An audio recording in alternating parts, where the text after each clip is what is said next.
Right. Yeah. Nothing's going to heal the skin if you don't clean up the inside. Exactly. Everything starts on the inside. Sugar is the number one culprit for anything.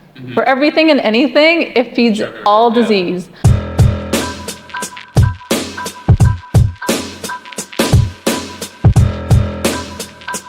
It's not like, it is a personal question, but you at some point, did you study science? Is that your background? Yeah. So you studied science, and then my guess is you were at a crossroads where you're like, do I pursue the traditional medical route, or do I go into naturopathy? Yeah. Exactly. What was that decision-making process, and what made you decide one way over the other? Yeah, so my undergrad was in sciences, biological sciences, biology and chemistry actually. So I was preparing for the MCAT and trying to apply to regular medical school. Right. And I was sitting in the MCAT review class one time, and I was just like, what am I doing? Growing up, my family only saw a naturopathic doctor. Oh, Anytime we were sick, we would go to the naturopathic office. So here I am trying to get into conventional medical school, but I have no relationship with it. I think I wanted to do medicine, but it wasn't until that point where I was like, what am I doing? Like, I don't live by that. I agree with it. I believe in conventional medicine. There's always a time and place for it. But I love the, I guess you could call it unconventional, or you can call it alternative. Yeah. So I love that type of medicine because I feel like with conventional medicine, we need to support our bodies with alternative medicine in order for our bodies to heal well. The best of both worlds when patients are using, say, conventional and unconventional is when they heal the best. For sure. Yeah. So like we can. I like that. I know. Because I studied biochem. Okay. Yeah. And same thing. I left and questioned why I was even in sciences. And I changed my path completely to business. Yeah. But even now, where I think about health, I think about things like hydration. Yeah.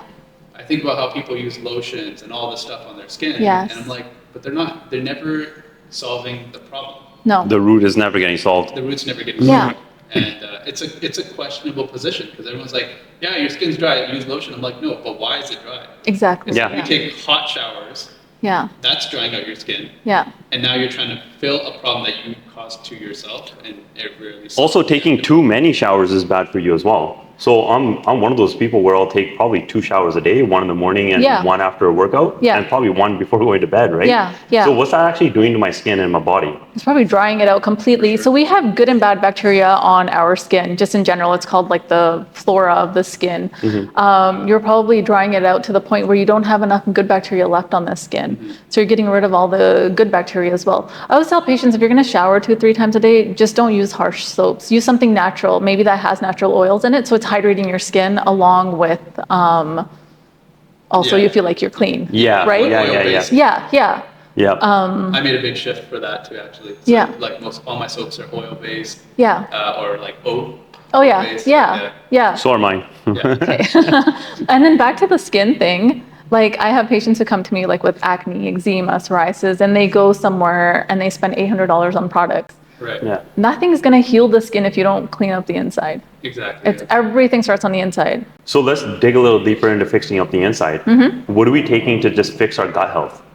Okay, so because everything is related, from my understanding, is from our gut is what's causing issues in our head, in our heart, on our skin, on our bodies, eyes, everything is related straight to our gut. Yeah, including our immune system. So if you think about it, so if we have little passages in our digestive tract that are supposed to absorb all the vitamins and minerals and then get rid of all the toxins.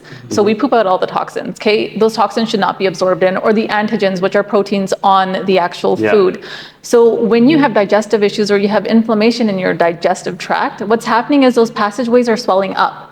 So the toxins or the antigens that are supposed to leave the body are now being absorbed back into the body, and that's what's causing a shift in your mental emotional health. It's blocking up your liver. Anytime we absorb toxins into our body, it blocks our liver. You do an liver ultrasound, there's fatty infiltration in the liver.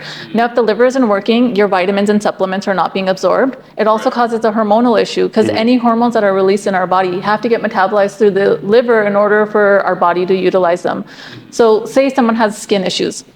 Not only do they have like this issue with their digestive tract, we know that is inflamed, but now they're absorbing the toxins. Now they also have a liver issue. And over top of that, they have hormonal issues, especially that I find in women or teenage girls. Their breakouts and their, rashes are due to hormonal changes, and it's because the liver is backed up now. So you got to work not only on gut health, but you have to work on everything else. Now, going back to gut health, simple things like hydration is really important. If you don't hydrate well, you're constipated. More inflammation is being caused. Like those toxins that are supposed to leave your body are sitting in your digestive tract longer. Hydration not only flushes out your digestive tract, but it will also flush out your liver. Right. Our liver is responsible for collecting all the toxins out of our body. If we're not hydrating enough, those toxins are just sitting there. They're not getting flushed out. So hydration is important. Now, diet-wise. What about kidneys? Yeah. Our kidneys are playing a part as much as liver is. Yeah. I would say when it comes to toxins, so kidneys take out all the byproducts of what our body no longer needs. So if we're not hydrating, our kidneys become dehydrated and they become damaged. So if we provide it with the water, the toxins that our liver pulls out of our body, the kidneys are able to release out. Okay. Does that make sense? Yeah, that does. So diet-wise now, if we think of any food that causes inflammation in our body, is going to mess up your digestive tract and continue causing issues in your body. Sugar is the #1 culprit for anything. For everything and anything, it feeds all disease. Isn't milk a part of it as well? Sugar and milk? Okay, so, there's a lot of controversy over this. Because milk, in my assumption, like from what I've read and what I know about, is if you, for example, boil it, or if you turn it into a cheese, or you turn it into paneer, for example, for us, it's a lot different, and the benefits are a lot different than just drinking raw milk. 100%. That's coming straight out of a. And we're not we're not even getting raw milk. We're getting. It's pasteurized. Yeah, exactly. And so we're not even getting the health benefits that way. So raw milk is like awesome. It has great nutrients. It has good essential fatty acids. It's actually very healing. Dairy or yogurt. When they do that, there has natural probiotics, which is good bacteria. Usually when we have an imbalance in our digestive tract, our good bacteria is low and our bad bacteria is high, and that's what's causing all the inflammation. So they kind of helps increase some of that good bacteria, or what they call probiotics, right? So I'm not opposed to dairy, especially for vegetarians. Sometimes there's not too many options. It is a great source of essential fatty acids. You need to buy good quality dairy. A lot of the average dairy products are going to affect your hormones. They are going to affect your gut health, but you got to be careful with what you're consuming or putting in your body. Just like meat eaters.